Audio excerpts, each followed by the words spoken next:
I actually think it's pretty important that we're doing this whole vlogging thing because, sure, people have gone insane, and sure, their experiences are probably documented in some asylum somewhere, but I don't know if the depth evolution into insanity has actually been willingly documented by the people it's currently affecting. So, congratulations, Emily.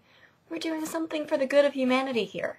So I'm actually going to take the opportunity in this whole first video to try and explain what I think almost realistic is, because I know we just sort of chose it for a name, but thinking about it too much, as I do with many things, I think it actually has some importance. And that kind of made me wonder about reality itself, like, what is it anyway? Because it's the real world, but that's a broad definition.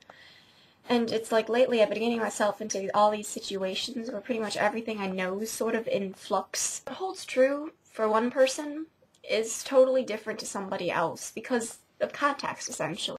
And I mean, me and you, we're actually at total liberty to bitch about our lives because, you know, they suck or stuff's going wrong and all that stuff, because it's actually important to us. I mean, a situation might actually be life-alteringly bad.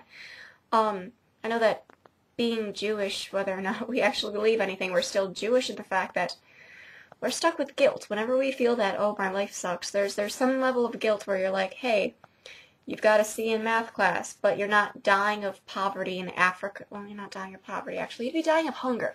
You'd be dying of hunger and poverty in Africa, and we're not in that situation. We're in America. We're actually pretty well off, but sometimes it doesn't seem that way to us. And weirdly enough, we are totally justified in believing that. Because this is our reality, and it's totally different than anybody else's, and in the subjective context of our lives, what we feel is legitimate, and the value isn't decreased when stacked against, you know, the lives of other people, because they have their own context to work with and aren't going to be bothered with ours.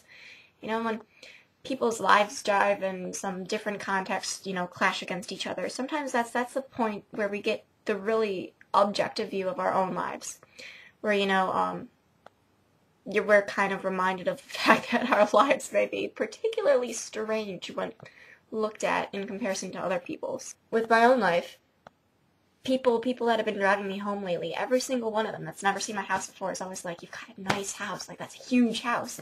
And, you know, I look at it, and it's kind of like, what are you talking about? It's home. I've always lived here. What do you mean? I mean, sure, it's not like it's a not nice or anything like that, but it's just one of those things that you almost don't even think to notice, simply because you take it for granted to the point where it's just not even relevant anymore. Or when people are like, oh, Natalie, you're really pretty, it's like, what are you talking about?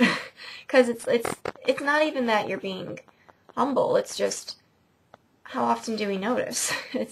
It's like, we know the ins and outs of ourselves to the point where we don't even notice what we're like, or, you know, to the other extreme where you only notice the negative bits. Nobody really accentuates, only people that are really happy notice the positive things in their lives, and I don't know too many of those sort of people, because it's like we know everything that we've ever done wrong to somebody else. Like, we know how that hurts and how we've hurt other people, and so when people are like, oh, you're a really nice person, I'm like, no, I'm not.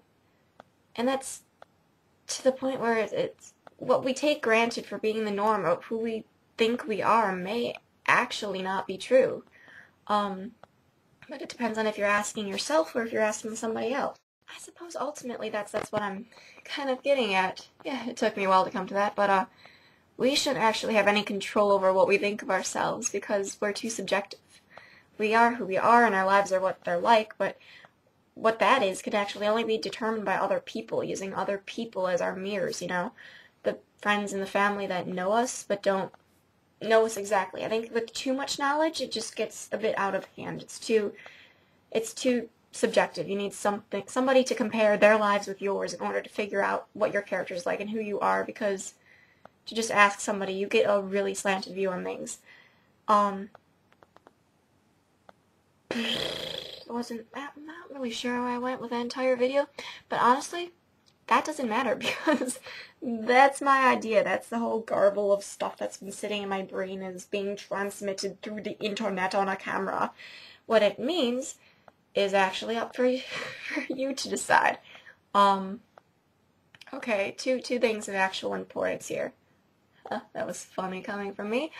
First off, I'm challenging myself to see how many weeks I can make videos wearing awesome t-shirts. Bam. Week number 1 secured. Furthermore, I think the idea of actually having challengey challenges would be kind of a good idea, and we should get on that. So on that note, I'll see you Thursday.